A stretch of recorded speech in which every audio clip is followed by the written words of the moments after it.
Resident Evil franchise, and was perfected in Resident Evil 4 and 5. The gist is that you need to kill zombies fast to earn as many points as you can in the time allowed.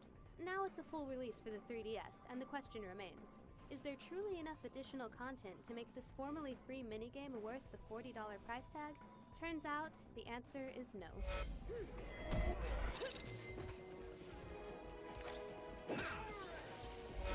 The biggest problem with Mercenaries is not the gameplay itself, but the lackluster presentation. The menus are bare bones and unimpressive, and it's quite annoying that you have to open a separate menu to move on to the next mission. The game really should just do it for you. While the graphics are great, the game suffers from severe frame rate issues, whether or not the 3D is turned on. Also, enemies will sometimes disappear and reappear in the middle of a mission. All of this makes it feel like a cash-in that was pushed out a little too soon.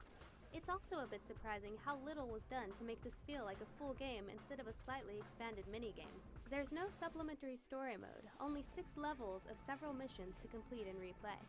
There are also only 8 characters to choose from, each with only 1 alternate costume. And sorry Resident Evil 4 fans, but Leon S. Kennedy is not playable, despite several areas from RE4 being included.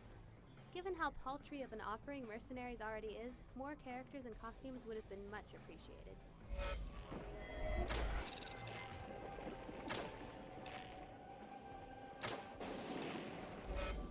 Of course, this is still Mercenaries, so the gameplay is where it really shines. As many problems as I have with the presentation, the actual game is quite addictive. Despite my initial concerns, using the 3DS circle pad to move and aim works perfectly and feels really good. Mercenaries also marks the first time you can move while shooting in a Resident Evil game. Unfortunately, since you can't aim while strafing, I didn't really use that feature much. It's much easier to just stop and line up headshots. Mercenaries also has abilities that can be unlocked and equipped, such as improving machine gun handling or resistance against instant kills. Some of the missions also allow you to play alongside a friend via local or online, though it's a shame all players are required to have a cartridge to participate. While these additions are cool, they just don't add enough to the experience to make it worthy of being a full-priced game.